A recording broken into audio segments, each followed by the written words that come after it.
Nagaan isinifatu akkam jirtu kabajamtoota hordoftoota keenya. Sagantaa kun sagantaa fayyaa Dr. Koo jedhu torbanitti yeroo tokko karaa TV Afaan Oromoo sin biraan geenyudha. Sagantaa keenya keessatti dhimmoota fayyaa garaagaraa, fayyaa daa'immanii, fayyaa dubartoota ulfaa, fayyaa dhibee keessoo akkasumas odeeffannoowwan dhibee xiinsammuutiin wal qabatan kan isin biraan geenyudha. Torban keessan akkam ture? Haala kamiin dabarsitan?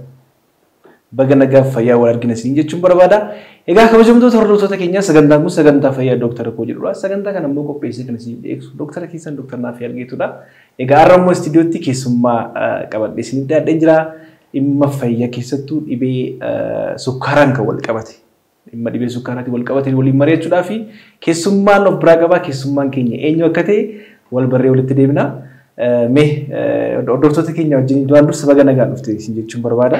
Baga nagaan nu eeddan. Ayyee mee hordoftoota keenya wajjin wal barree. Ani maqaan koo Dr. Yerosan Zawudeen jedhama. Hospitaala Phaawulositti dursaa garee kaadhimamtoota ispeeshaalistii dhibee keessoo fi akkasumas kilinika Dr. Yerosan jedhamu kan Buraayyuu Kattaatti argamu irratti tajaajilu irratti argama jechaadha. Okay. Baga nagaan dhufte Dr. Baga nagaan nu eeddan ammallee. Egaa kabajamtoota hordoftoota keenya Dr. Yerosan hospitaala Phaawulositti akkasumas immoo kilinika Dr. Yerosan keessaa akka hojjetu nuuf kaaseera. Dr. Yerosan wajjin yeroo bareedaa qabaanna jedhee yaada hanga xumura sagantaa keenyaatti nu waliin tura.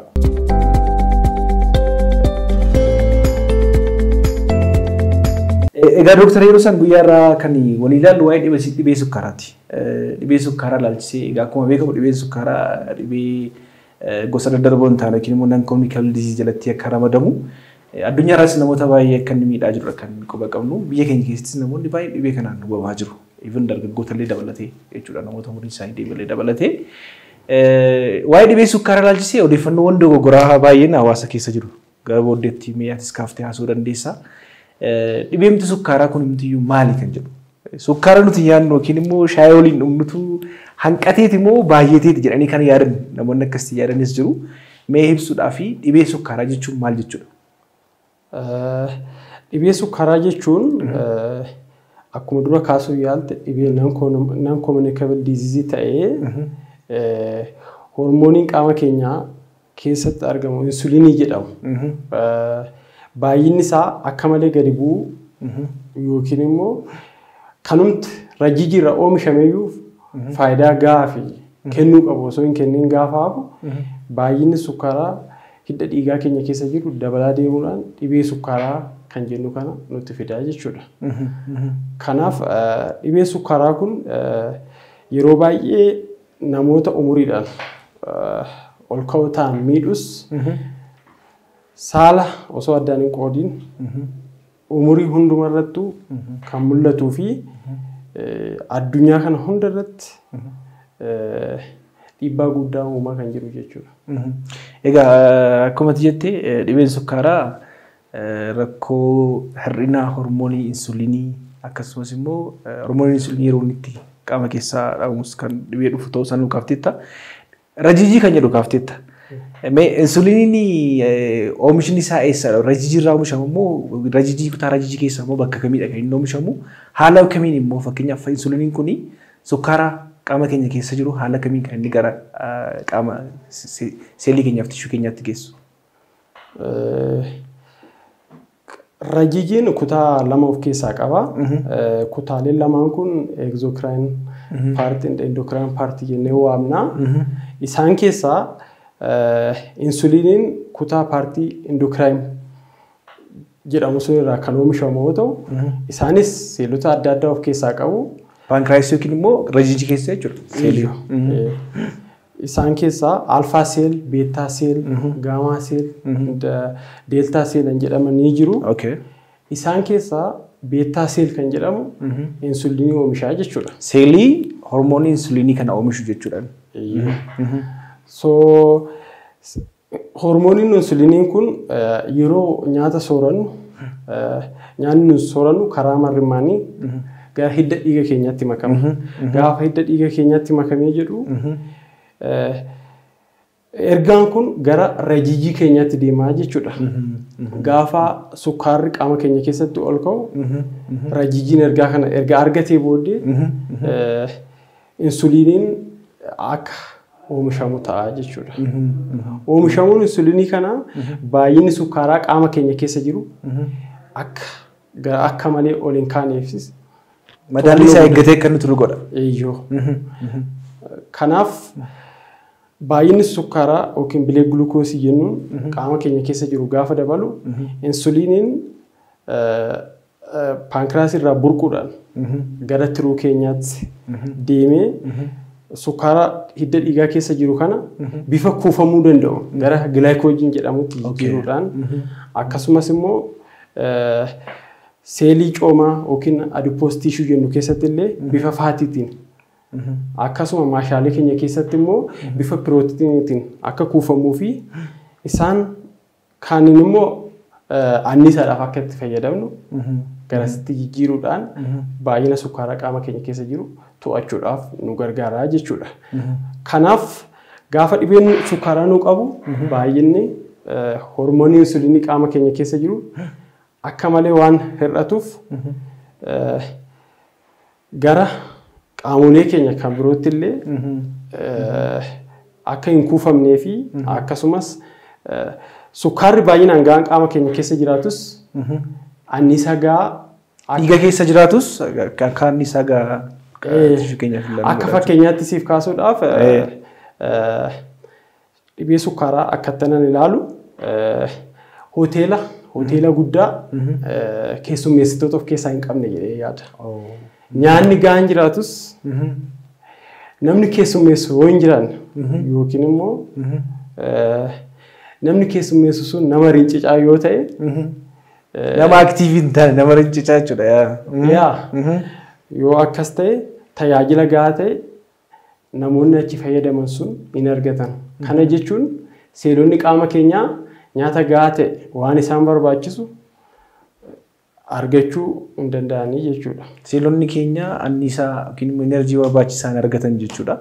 Baay'ee galatoomii egaa dhimmi insuliiniin kun akkuma jalqaba irratti kaaftee gulukoosiin dhiiga keenya keessa madaallii gulukoosii dhiiga keenya keessaa eeguu keessatti gahee guddaa akka qabu gulukoosiin immoo faayidaa akkamii akka bifa gilaayikoojiniidhaan istoortuu bifa pirootiiniidhaan akkasumas immoo bifa coomaan yookiin immoo bifa adipoos tiishuu keessallee akka inni kuufamu nuuf kaafteetta. Egaa waa'ee dhibee sukkaaraa erga kana jennee booddee mee dhibee sukkaaraa gosa meeqatu jira? Fakkeenyaaf dhibee sukkaaraa yeroo baay'ee taayip 1 taayip 2 jedhama. Mee dhibeen sukkaaraa ija saayinsii fayyaatiin gama saayinsii fayyaatiin bakka meeqatti qoodnee ilaaluu dandeenya? Garaagarummaan isaanii hoo maali? Dhibeen sukkaaraa yeroo baay'ee hawaasa biratti kan beekamu dhibee sukkaaraa akaakuu isa tokkoffaa yookiin taappii 1 diyaabeetis mellitus isa jennuu fi taappii 2 diyaabeetis mellitus jennee isa qoodnu yoo ta'u garuu saayintifikaalii dhibeen sukkaaraa bakka gurguddaa afuritti qoodnee ilaaluu dandeenya. Isaanis dhibee sukkaaraa akaakuu isa tokkoffaa, dhibee sukkaaraa akaakuu isa lammaffaa, dhibee sukkaaraa gosa addaa jennee waamnuu fi inni arfaffaan immoo dhibee sukkaaraa ulfa wajjin dubartii ulfaa wajjin wal qabatee dhufu jennee bakka afuritti qooduu dandeenya. Yeroo ulfaa wal qabatee kan dhufu jechuudha. Ulfaa wal qabatee kan dhufu. Yes. Isaan keessaa kan baay'inaan mudatu naannoo parsentii 90 kan ta'u dhibee sukkaaraa isa akaakuu lammaffaa yookiin taayip 2 yoo ta'u prevalensiidhaan inni lammaffaa irratti argamu immoo taayip 1 diyaabeetis mellitus isa jennudha jechuudha. Naannoo reeshoo parsentii 5-10 of keessaa kan qabudha jechuudha. Taayippiin isaa sadaffaa fi arfaffaa irra jiran baay'ee koomaanii kan hin taanedha jechuudha. Dhibee sukkaaraa haala kanaan addaan qoqqooduun keenya tokko dhibicha adda baasuudhaaf mallattooleen jiran gosa akaakuu sukkaarichaatiin garaagara ta'uu danda'a. Lammata yaalii keenya irratti illee akaakuu sukkaarichaa dhibee sukkaarichaa beekuun keenya baay'ee murteessaadha jechuudha. Fakkeenyaaf dhibeen sukkaaraa gosti inni tokkoffaa yookiin taayip 1 DM kan jennuun yeroo baay'ee dhukkubsattoon dhibeen akkanaa kun ijoollee daa'imman ta'an irratti mudata. So yeroo baay'ee mallattoon isaan agarsiisan mallattoo akka malee beela'uu, mallattoo amma bishaan dhuguu, mallattoo baay'inaan fincaa'uu, ulfaatinni qaamaa akka malee hir'atuu, akkasumas dadhabbii akka malee itti dhaga'amullee darbee jiraachuu danda'a. Garuu gosa dhibee sukkaaraa isa lammaffaa yookiin type 2 DM kan jennu kun yeroo baay'ee namoota umurii isaanii ol ka'uu ta'an irratti mudata. Kanaan alattis dhibeen kun yeroo baay'ee mallattoo gara jalqabaa irratti agarsiisuu dhiisuu danda'a. Kan lammaffaa. Otoo mallattoon agarsiisin yeroo dheeraa turuu danda'a jechuudha. So kanaaf gaafa mallattoo agarsiisuu eegalu kutaalee qaamolee keenyaa gara biroo kanneen akka ijaa, kalee, onnee erga miidheen booda baruu waan dandeenyuuf dursinee iskiriiningiin illee iddoo itti barbaachisu ta'uu danda'a jechuudha. Tole Dooktar, egaa dhibeen sukkaaraa gama saayinsii fayyaatiin bakka meeqatti qoodamuu akka danda'u garaagarummaan isaanii immoo maal akka ta'e nuuf kaafteetta. Mee wantoonni dhibee sukkaaraatiin nama saaxilan gosa gosaan tarii gargar ta'uu danda'u taayippii isaa irratti hundaa'uudhaanis. Mee wantoonni dhibee sukkaaraa gosa tokkoffaa kan jennu yookiin immoo taayip 1 kan jedhu nama saaxilan kun maali? Akkasumas immoo gosa lammaffaa yookiin immoo taayip 2 kan jennu kanaaf risk faaktarii kanaaf warroota kaanillee dabalatee wantoonni nama saaxilan maal fa'i? Maaliif saaxil baastota yookiin immoo risk factors jenna afaan Ingiliffaatiin. Egaa dhibee kanaaf wantoonni nama saaxilan jiraachuu danda'u. Jalqaba maal akka ta'e ka'umsi dhibee kanaa maal akka ta'e sababa maaliidhaan akka kan ka'e kan namatti dhufu dubbatteetta. Mee wantoonni nuti insuliinii qaama keenya keessaa gadi buusan yookiin immoo akka nu oomishamne godhan akkasumas immoo dhibee kanaaf nama saaxilan maal fa'i kan jedhu utuu bal'inaan hawaasa keenyaaf nuuf ibsite. Dhibee sukkaaraatiif sababoonni garaagaraa jiraachuu danda'u. Akkasumas sababoonni kun akaakuu dhibee sukkaaraa sun irratti hundaa'ee riski faaktaroonni jiran adda addummaa qabaachuu danda'u. Fakkeenyaaf dhibee sukkaaraa gosa isa tokkoffaa yoo fudhanne rakkoo dhumti ka'umsumti dhibee kanaa jalqaba qaama keenyaaf diina ta'uurraan kan ka'e madiinummaan qaama keenyaa kutaa qaama keenyaa keessaa kutaa paartii rajii isa insuliinii oomishu miidhuudhaan baay'inni insuliinii qaama keenya keessa jiru akka hir'atu godha. Madiinummaanti qaama keenya qaama farra alagaa qaama keenya irra lolu deebi'ee seelii keenya yeroo miidhu jechuudha. Autoimmune disease kan jedhu. Kanaaf yeroo baay'ee dabalataan namoonni dhibee sukkaaraa gosa tokkoffaa qaban kun dhibee gogaa, dhibee uccuba mormaa, dhibee hadhooftuu darbee dabalataan qabaachuullee ni danda'u jechuudha. Kana qofa osoo hin taane umurii ijoollummaa keenya irratti vaayirasonni gosa garaagaraa fakkeenyaaf Epistem barbarees kan jedhaman gaafa qaama keenya miidhan yookiin hidda dhiiga keenya seenan qaamni keenya madiinummaan qaama keenya gaafa vaayirasii sun loluudhaaf jedhu dabalataan rajijii keenya miidhuudhaan oomisha insuliinii qaama keenya keessa jiru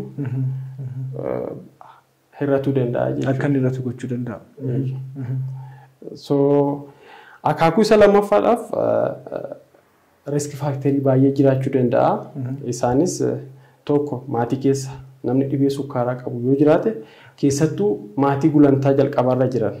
Kana jechuun haadha yookiin abbaa dabalatee yoo dhibee sukkaaraatiin qabaman ijoolleen maatii suni carraa dhibee sukkaaraatiin qabamuu daraan dabalaa jechuudha.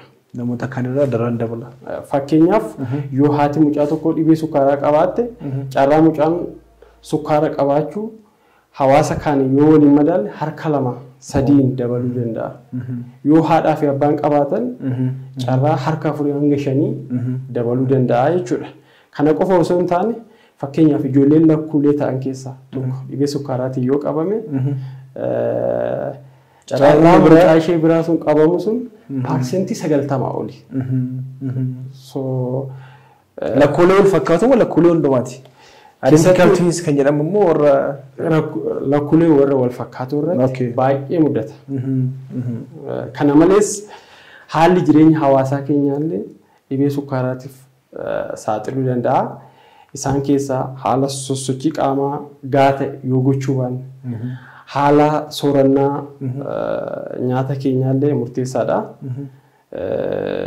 Kana malees qorichoonni dhibee biraatiif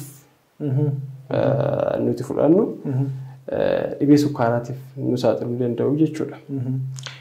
Ulfaatina qaamaa wal qabate yoo yaada gaarii kaafte. Tarii hir'isaa jettanii sirni hir'isneeti. Akkuma beekamu bara kana keessa ulfaatinni qaamaa yookiin immoo obesitii jennee inni waamnu kun daraan haala jireenya keenyaatiin wal qabate daraan dabalaa deemaa jira. Kanaaf dhibee sukkaaraa wajjin illee ulfaatinni qaamaa kun paralaalii deemaa jira jechuudha.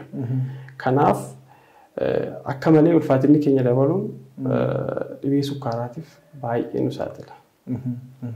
So egaa kanaan duras dhimma kanarratti waa'ee dhiibbaa dhiigaatiin kaafnee barsiifneerra. Dhiibbaan ulfaatinni qaamaa yeroo ol ka'u ispeeshaalii obesitii kan jennu body mass index yookiin immoo ulfaatina qaama isaanii hojjaa isaanii square godhanii hiruudhaani soddomaaf yoo ta'e obesitii akka jedhamu akkasumas immoo namoonni kunniin carraa dhibee sukkaaraatiif qabamuu isaanii ol ka'aa akka ta'e nuuf kaafteetta. Egaa dhibee sukkaaraa gosa tokkoffaa gosa lammaffaa kanaaf maalii akkam wantoota akkamii nama saaxiluu akka danda'an dhibee kanaaf immoo saaxilbaastoonni maal akka ta'an bal'inaan nuuf kaafteetta. Mee namni dhibee sukkaaraan qabame tokko akkuma jalqaba irratti kaaftee keessattuu dhibee sukkaaraa gosa lammaffaatu mallattoo agarsiisin dhiibbaa namarraan ga'uu danda'a akkasumas immoo turuu danda'a kan jedhu kaafteetta. Mallattoo akkamii ofirratti argan dhufanii mana yaalaatti qoratamuu qabu.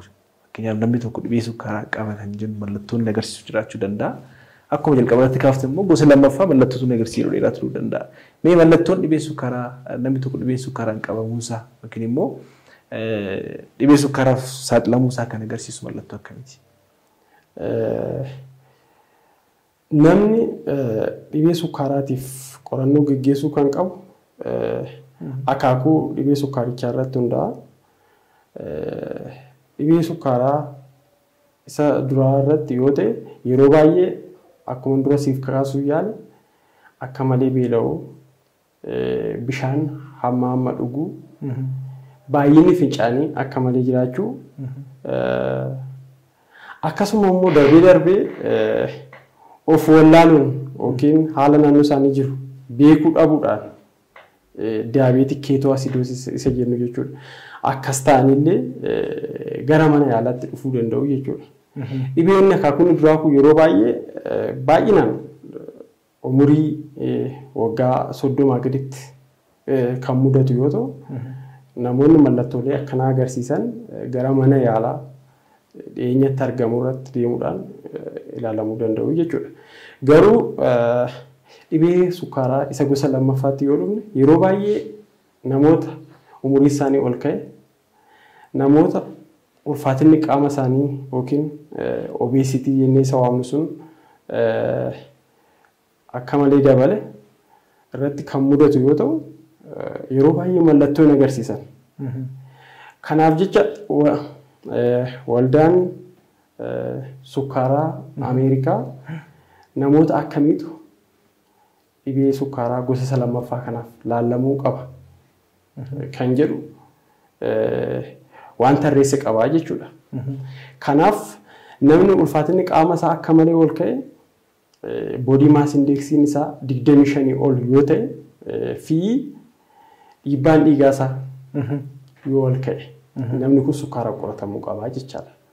Keessattuu dhiibbaa dhiigaa isaa 130 jala 80 milimeetira meerkuriidhaa ol yoo ta'e akkasumas yoo dhibee hidda dhiigaa yookiin dhibee onnee qabaate kanaan alattis dabalataan dhibee nama dhibee HIVtiin qabame yoo ta'e namoonni akkanaa kun ilaalamuu qabaa jechuudha. Kana qofa osoo hin taane namoonni umurii isaaniillee waggaa 35 ol ta'an dubartiileen kanaan dura dhibee sukkaaraa isa ulfarratti mudatuun qabamteellee isaanillee ilaalamuu qabu jechuudha.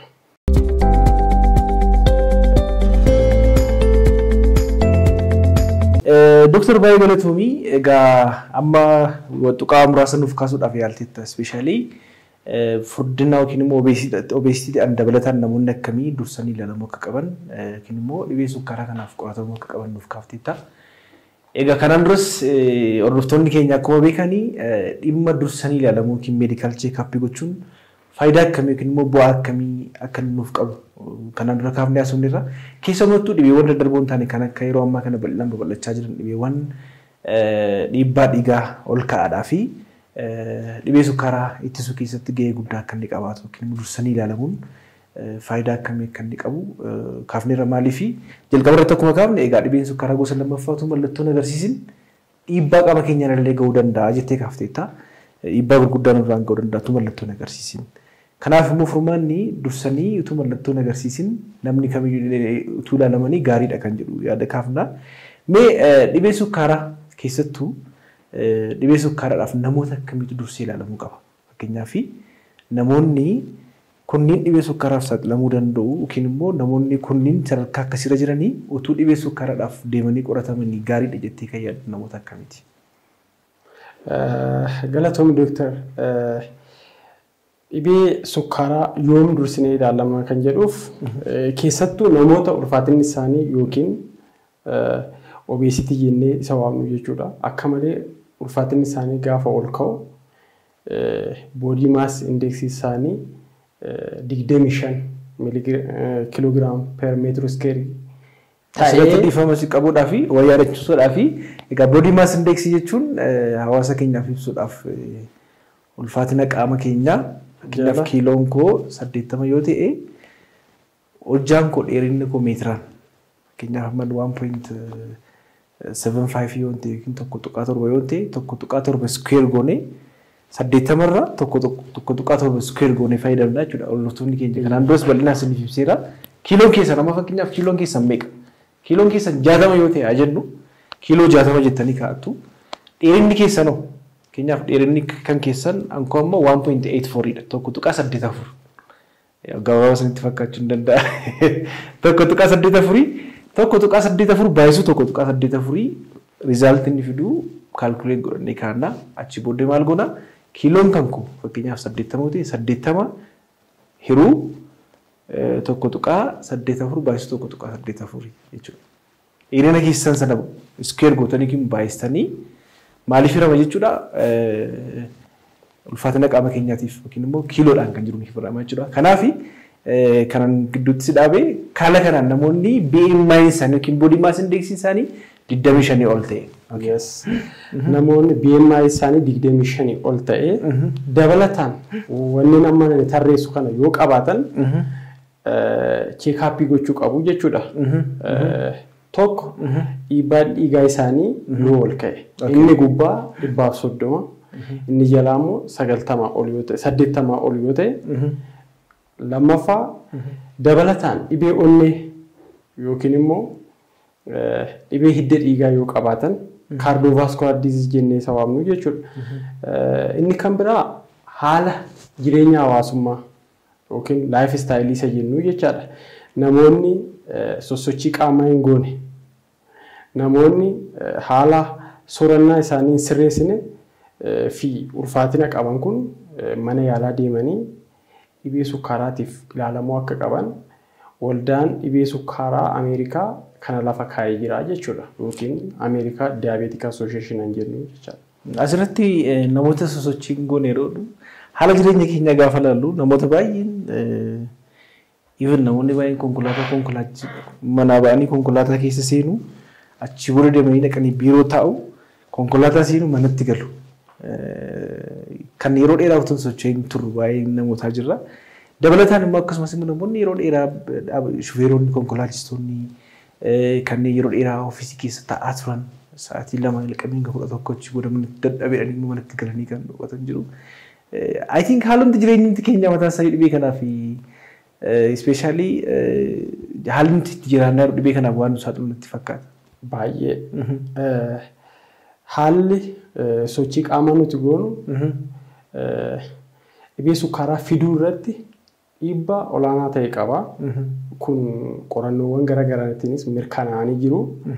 Dhibee sukkaaraa qofa osoo hin taane namni sochii qaamaa hin goone dhibee hidda dhiigaa kan biroollee dhibee onneetiif dabalataan dhibee tiruu bara kana keessattuu babal'achaa dhufe. Naash jennee isa waamnuuf illee saaxilamoo ta'uu jechuudha. Non-alcoholic fatty liver disease kan jedhu. Baay'ee galatoon.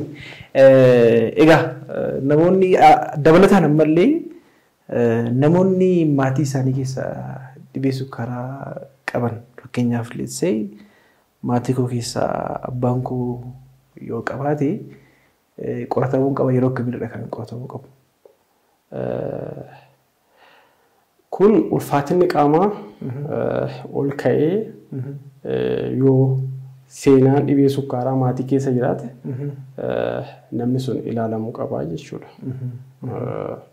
Kana malees dubartiin ulfaa yeroo ulfa isa darbe irratti dhibee sukkaarri qaama ishee keessa jiru akka malee ol ka'e illee ilaalamuu qabdi. Namni HIVdhaan qabame. Kana biraanis dubartiin ovaarii ishee irratti dhukkuba polycystic ovarian syndrome jedhamu qabdu dhibee sukkaaraatiif ilaalamuu qabdi jechuudha. Tole baay'ee galatoomii dooktar namoonni akkamii dhibee sukkaaraa dursanii ilaalamuu akka qaban nuuf kaafteetta. Mee namni tokko dhibee sukkaaraan qabamee jennu namni dhibee sukkaaraan qabame tokko mana yaalaadhaaf hospitaala ta'uu danda'a kiliinikas ta'uu danda'a yeroo dhufutti mana yaalaatii qorannoo akkam akkamiitu godhamuufii qaba. Qorannoon godhamu kunis maaliif godhama? Dabalataan immoo erga qorannoon godhamee booddee immoo egaa namni sun hin yaalama. Yaaliin dhibee nama kanaatiif kennamu yaalii akkamiiti? Yaada lama naaf kaaftee tokko waa'ee qorannoo dhibee sukkaaraati. Inni lammaffaan immoo yaalii dhibee sukkaaraaf godhamudha. Gaaffii isa jalqabaarraa eegaluudhaaf qorannoon dhibee sukkaaraaf godhamu qorannoolee dhibee kaaniif godhamuun dhibeewwan daddarboo hin taane kaaniif godhamu wal maddii qabne yoo ilaalle haala salphaadhaan baasii guddaaf osoo hin saaxilamiin dhibee sukkaaraa adda baasuu dandeenya jechuudha. Kanaaf qorannoo dhibee sukkaaraa bakka guddoo lamatti qoonnee ilaaluu dandeenya. Tokko namichi sun dhibee sukkaaraa qabamuu hin qabu kan jedhu adda baasuudhaaf qorannoolee nu gargaaran yoo ta'u, qorannoon adda baasuudhaaf. Qorannoonni lammaffaan immoo dhibee sukkaaraa sun kutaalee qaamolee kan biroo irratti dhiibbaa geessiseera moo hin geessisne kan jedhu adda baasuudhaaf qorannoolee godhamanidha jechuudha. Qorannooleen dhukkuba sukkaaraa adda baasuudhaaf nu gargaaran tarreessuuf tokko baay'ina sukkaara qaama keenya keessa jiru soomaa fi sooma malee safarree ilaaluu ni dandeenya. Sooma yeroo jennu nyaata ammamiiftu nyaata yoo turan jechuudha. Namni tokko soomeera kan jennu saayinsiidhaan sa'aatii 8 isaa oliif nyaata tun nyaatiin yoo turedha jechuudha. Kanaaf soomaan safarree baay'inni gulukoosii dhiiga keenya keessatti argamu yoo 126 miligiraam per deesiliitiriidhaa ol ta'e namni kun dhibee sukkaaraa qaba jechuudha. Akkasumas sooma malee mallattoolee dhibee sukkaaraa agarsiisee dhufee baay'inni sukkaara qaama isaa keessa jiru gaafa safaramu yoo 200 ol ta'e namni sun dhibee sukkaaraa qaba jechuu dandeenya. Kana malees qorannoon biraa gaggeeffamu kuufama sukkaaraa qaama keenya keessa kan ji'a 2-3 oliif ture beekuudhaan namni tokko dhibee sukkaaraa qabaachuu fi qabaachuu dhiisuu isaallee adda baasuu ni dandeenya jechuudha. Qorannoon kun hemoglobin A1C jedhama. qaama keenya keessatti ji'oota darban 3 sukkaarri hagam amma ol ka'e beekuudhaaf kan nu fayyadu yoo ta'u innis hemoglobin A1C sun 6.5 ol yoo ta'e namni sun dhibee sukkaaraa qabaachuu ittiin adda baasuu dandeenya jechuudha. Qorannoon inni kan biraa qorannoo dhibeen sukkaaraa sun qaamolee keenya kan biroo irratti dhiibbaa inni geessise beekuudhaaf nu gargaaranidha. Isaanis akkuma dura kaasuuf yaale dhibee sukkaaraa kalee keenya miidhuudhaan hamma kalee miicuutti fi hamma kalee jijjiiruutti dhibee geessisuu danda'u keessaa isa hangafaadha.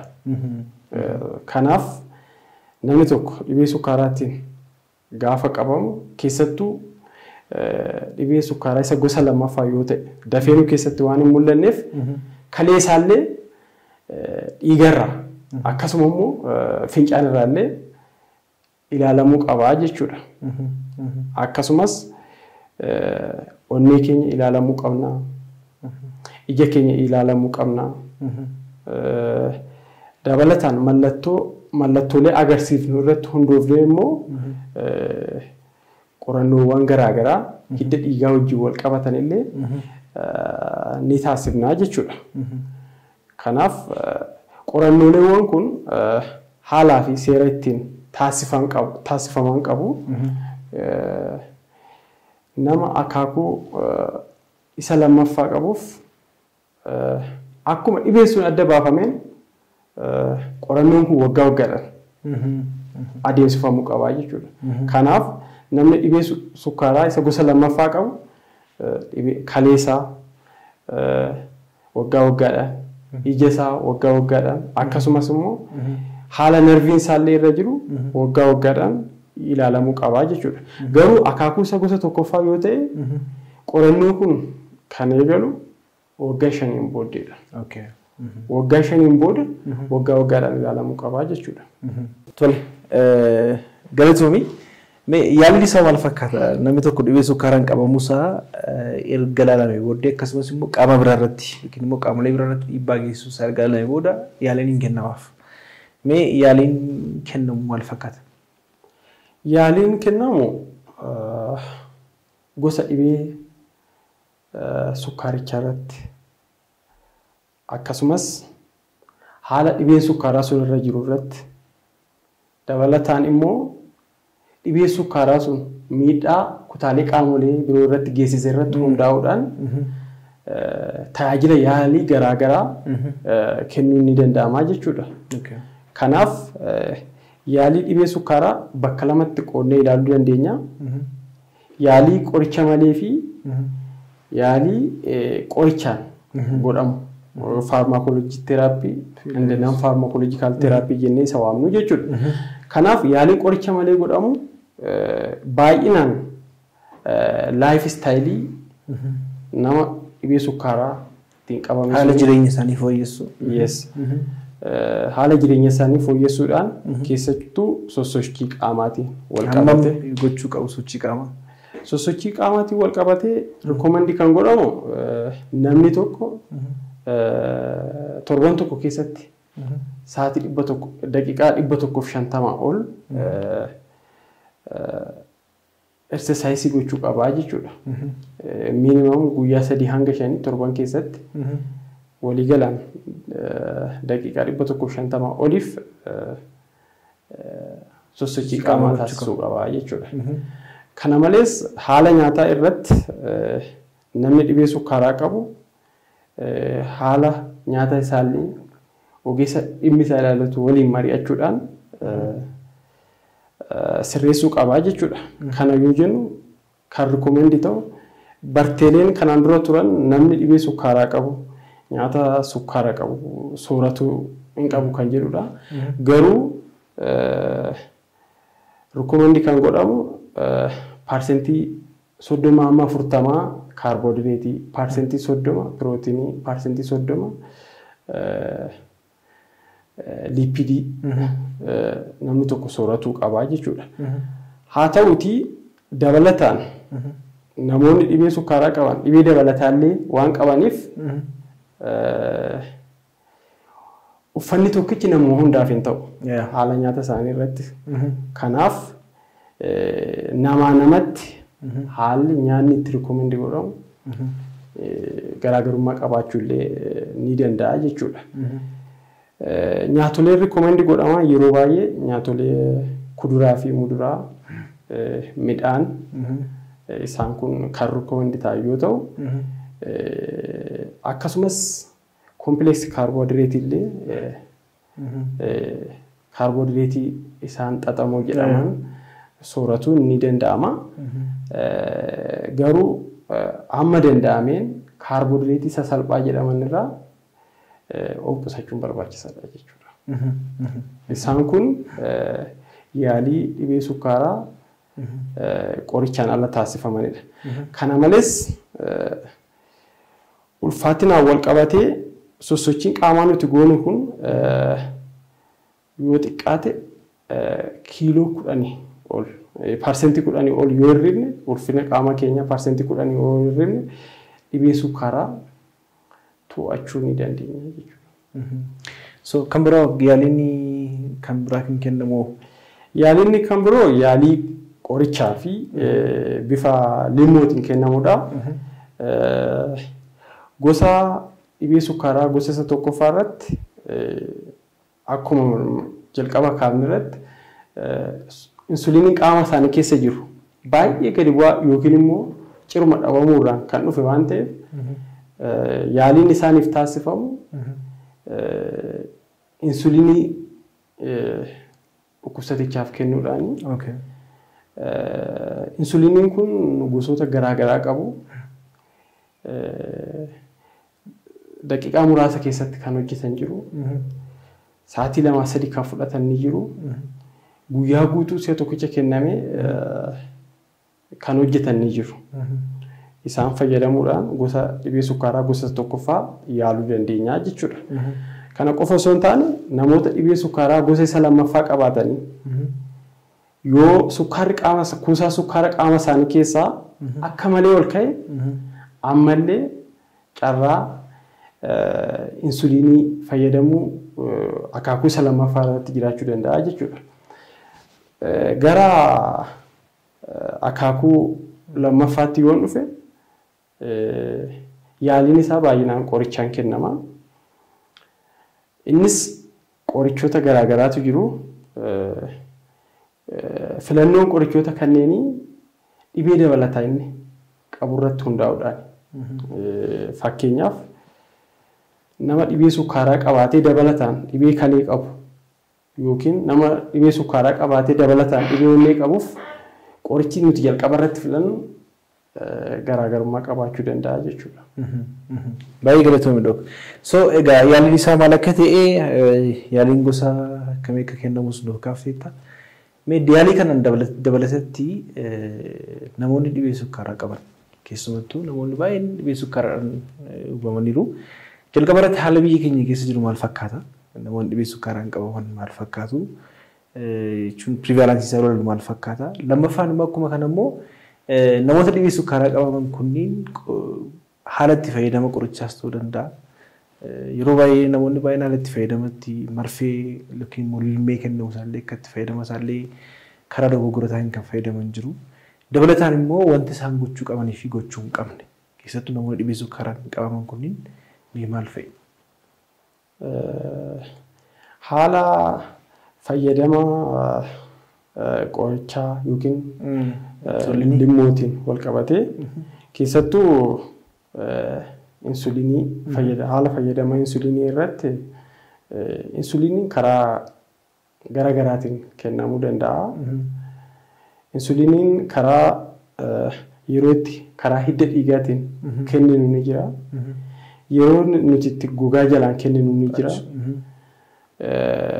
Kanaaf haala ittiin kennamu yoo hin beekne insuliinii nuti fayyadamnu sun kuusaa sukkaara qaama keenya keessa jiru irratti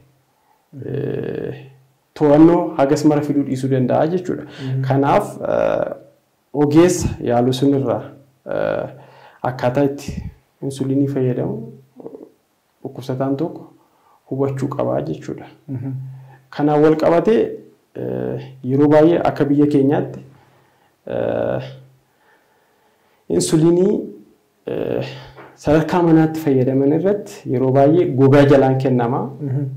Haalli fayyadama keenyaa kan inni irratti hundaa'u tokko dheerina limmuu insuliin siriinjii jennu caafii ishee irratti argamtu jechuudha. Ishee ilaaluudhaani yoo dheerinni ishee sun milimeetira 4 ol ta'e gaafa insuliinii sun kenninu digirii 45 irratti iddoo sakutaanes tiishuu jennu irratti kennaa jechuudha. Garuu yoo dheerinni ishee milimeetira 4 as ta'e baay'ee gabaabduu waan taateef hamma maashaa keenyaatti hin deemtu jechaadha. Kanaaf digirii 90 illee haalli itti kennuu dandeenyutu jira jechuudha. Kanaan wal qabatee yoo gara maashaa keenyaatti limmeettii geessinee kenne maaltu mudata isa jedhuuf maashaa keenya jechuun akkuma argaa jirru gogaa jalaan immoo gogaa jalaan kennamuu qaba. Gogaa jalaan immoo gaa wantoonni tishuu jalatti maslii yookiin immoo maashaa kan jennu jiru. Maashaa kana bira darbee yoo insuliiniin kun maashaa waraanee maal ta'a jechuu barbaaddeetti fakkaata? Qaama keenya keessatti daddaffiidhaan baay'inni insuliinii jiru akka dabalu taasisuudhaan akka malee sukkaara qaama keenya keessa jiru gadi buusuu danda'a jechuudha. Akkasumas akka malee gara gogaa jalaatti yookiin intraadermaal jennee sawamu ol bunnee yoo kennine immoo namoonni akkasii immoo dhukkubbiin naannoo gogaa sunitti isaanitti dhagamuu danda'a jechuudha. Kanaafuu haalota itti limmeetti fudhannu beekuun baay'ee barbaachisaadha jechuudha. Isa qofa osoo hin taane insuliinii iddoo kam irratti waraanamuu akka danda'u dhukkubsataan beekuu qaba. Bakki baay'ee qorannoo gaggeeffameen bakki baay'ee filatamaa ta'e naannoo garaa keenyaati. Naannoo garaa isatti aansuudhaan immoo naannoo sarbaa keenya irras kennuu ni danda'ama. Carraa inni kan biraa irree keenya irrallee laatuu dandeenya jechuudha. Tole galatoomii dok egaa insuliinii akkamitti akka fayyadamu qaban bal'inaan nuuf kaafteetta. Mee dabalataan immoo qorichaan alatti maal gochuu qabu? Maal gochuu qabu? Maal gochuu hin qaban? Keessattuu yeroo baay'ee qoricha qofa yookiin immoo lilmee qofa irratti xiyyeeffannaa kennuu osoo hin taane wantoonni baay'ee of eeggannoo gochuu qaban jira. Mee hawaasni dhibee sukkaaraa qabu tokko maal gochuu qaba? Maal immoo gochuu hin qabu? Of eeggannoo akkamii immoo gochuu qabu? Baay'ee gaariidha. Namni dhibee sukkaaraa qabu tokko insuliinii yookiin immoo qoricha dhibee sukkaaraa qofa kennuun gahaa miti. Dabalataan haala jireenyaa keenya sosochii qaamaa fi haala nyaataa sirreessuun baay'ee barbaachisaadha.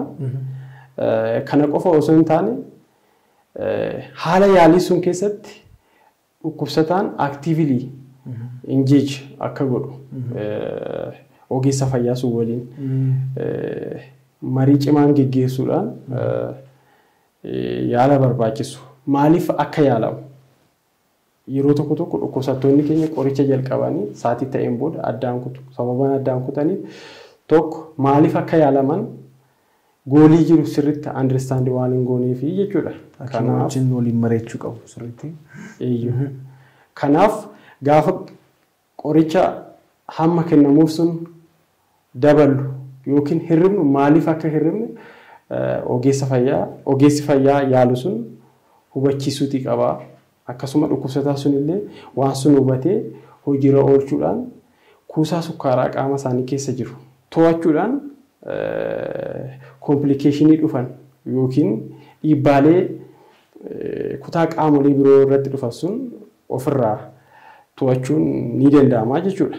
Kana qofa osoo hin taane barnoonni sukkaaraaf kennaman kanneen biroollee fakkeenyaaf haala qabannaa miila keenyaatiin wal qabatee namni dhibee sukkaaraa qabu sababa hiddi dhiigaa nama sunii keessattuu miilaa fi harka irratti miidhamuudhaan narviileen qaama keenyaa qaqalloo ta'an gara miilaa jiranis waan miidhamaniif madaa gara garaatiif saaxilamu.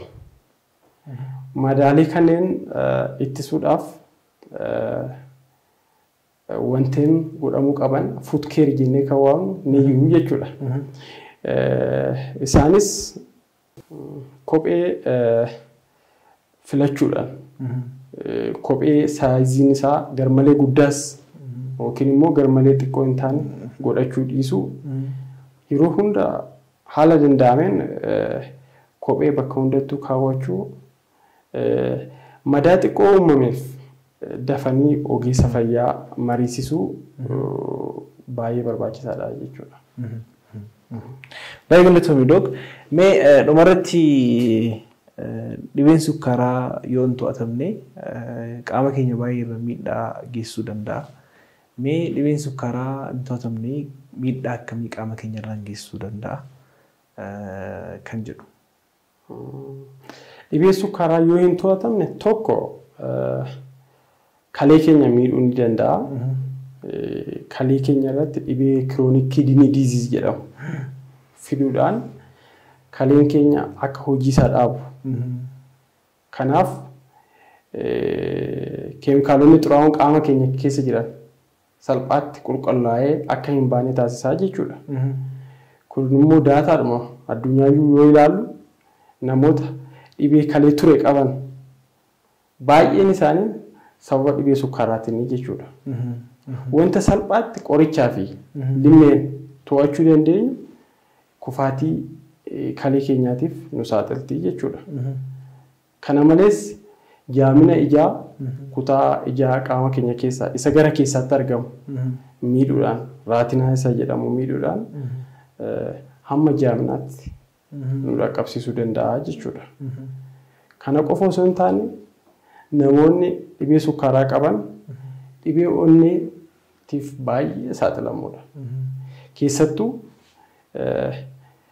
dhibee onnee isa cufamuu ujummoo iddoota dhiigaa onnee irra jiranii yookiin coronary artery disease isa jennuun sanaan qabamuun hamma onnee isaanii faayidaa kennuu qabu kennuu dhiisuutti illee ga'uu ni danda'u jechuudha.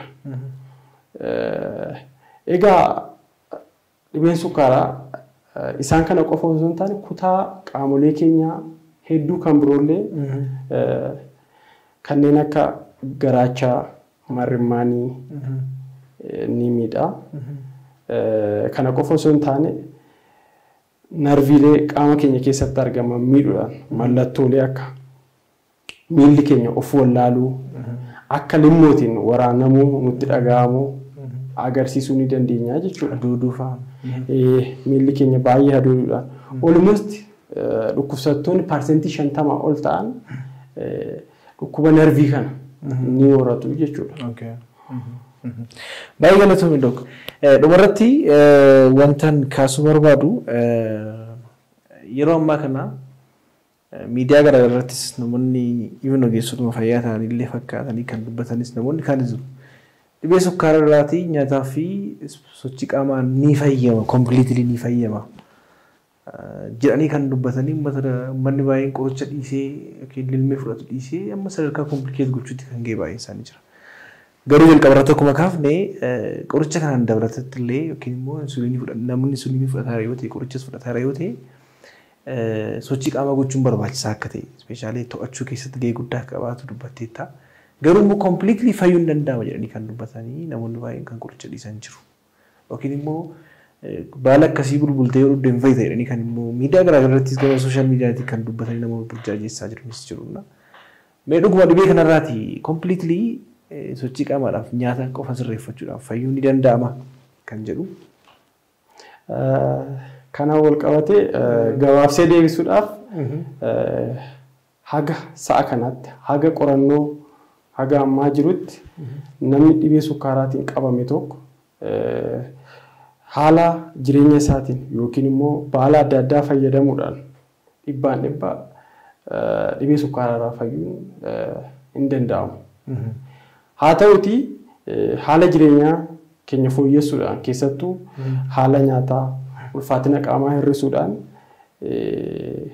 kuusa sukkaara qaama keenya keessa jiru to'achuudhaan qoricha fudhannu sadarkaa dhaabutti nu geessisuu danda'a. Haa ta'u malee yoo haala jireenyaa keenya sun haala wal fakkaataan ittiin fufne yoo ta'e dhukkubichi deebi'ee dhufuu danda'a jechuudha. Baay'ee galatoomii. Mee dhumarratti dhibee kanaan wal qabatee yaadni afeera jettu yookiin immoo dhaamsa ta'e hawaasaaf qabdu maali? Akkuma beekamu dhibeen sukkaaraa dhibee namoota umurii hundarra jiran miidhuu fi Itoophiyaa keessatti daataa bal'aan jiraachuu baatus uummata keessatti parsentii 1.9 hanga parsentii 12tti magaalaa fi baadiyyaatti garaagarummaa qabaatus prevalensii akkasii akka jiru ni beekama.